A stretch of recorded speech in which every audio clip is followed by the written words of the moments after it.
CC road और सुलभ शौचालय का किया उद्घाटन। छावनी प्रशासन द्वारा शहर के वार्ड नंबर 4 के छप्परबंद मोहल्ला में बनाए गए सीसी रोड, पेवर ब्लॉक और सुलभ शौचालय का उद्घाटन बुधवार को नसीराबाद विधायक रामस्वरूप लांबा ने किया।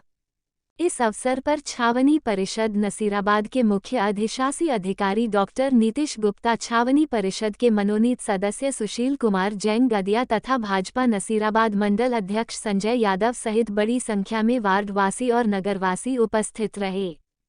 छावनी परिषद नसीराबाद के मुख्य अधिशासी अधिकारी डॉक्टर नीतीश गुप्ता ने बताया कि जन संवाद के दौरान उन्होंने वार्डवासियों को आश्वस्त किया था कि वो विकास कार्यों में कमी नहीं होने देंगे और उसी के परिणाम स्वरूप आज वार्ड संख्या 4 के सबसे खराब रोड को पूर्ण रूप से सीसी रोड बनाकर और पेवर ब्लॉक लगाकर क्षेत्रवासियों को राहत प्रदान की गई है। साथ ही इस क्षेत्र में एक सुलभ शौचालय का भी निर्माण किया गया, जिससे स्थानीय निवासियों को राहत मिल सकेगी।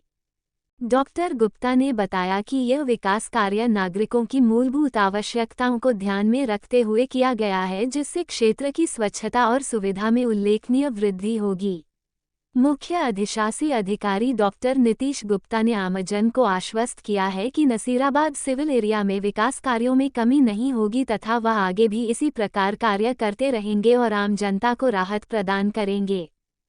हमारे माननीय एमएलए साहब जिन्होंने अपना कीमती वक्त निकाल के आज हमें समय दिया, सुशील जी गदिया, संजय यादव जी मंडल अध्यक्ष और जितने भी माननीय नागरिक और मेरे कर्मचारी जिन्होंने इस कार्यक्रम को सफल बनाया, सभी का धन्यवाद और अभिनंदन।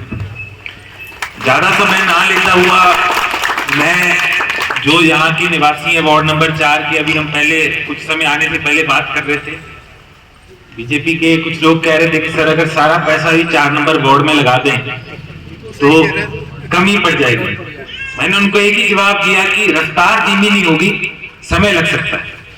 रफ्तार इसी रफ्तार से काम होगा, एमएलए साहब के सहयोग से काम होगा, किसी को कमी नहीं रहेगी। सबसे पहले जो जितने गंदा इलाका है उसको हमें सही करना है। वो कहते हैं ना, जब बच्चा 2 बच्चे होते हैं तो जो नालायक बच्चा होता है घर वाले उस पर ध्यान देते हैं। तो ये सबसे खराब एरिया था। अगर आप लोग जानते हो कि ये जो यहाँ पे कचरा फेंका जाता था, और अक्सर ही हम अपने नागरिकों को दोष दे देते हैं। हम कहते हैं कि साहब कि जो यहाँ के लोग हैं वो सही नहीं, यहाँ के लोग यहाँ पे कचरा बाहर फेंकते हैं। लोगों की गलती बाद में आती है, पहले हमारी गलती। हमने लोगों को कचरा पात्र नहीं दिया, कचरा पात्र दिए तो आसपास की जगह गंदगी है। तो जो एक अगर मेरे भी परिवार में कोई अनपढ़ व्यक्ति है, जो कम पढ़ा लिखा है या कम समझ है, उसको लगा कोई बात नहीं, कचरा पत्थर के बाहर भी तो गंदगी है, वहीं फेंक देते। तो ये मेंटेलिटी मेरी होके सभी लोगों की हो जाती है। जब साफ सुथरी जगह होती है तो वो मंशा बहुत कम हो जाती है। उसके बाद भी अगर 4% 5% लोग बचते हैं तब जाके कोई कार्रवाई करती है तो लोगों को दुख नहीं होता। तो आप लोगों को मैं यही आशा करता हूं कि जो ये टॉयलेट बनाया है, मैं आप लोगों को बड़े रिस्पॉन्सिबिलिटी से कह सकता हूं कि इस आसपास के 10 आप लगा लीजिए 50 मीटर के दायरे के अंदर ऐसा टॉयलेट किसी के घर पे होगा। ये मैं पब्लिक टॉयलेट की बात कर रहा हूं।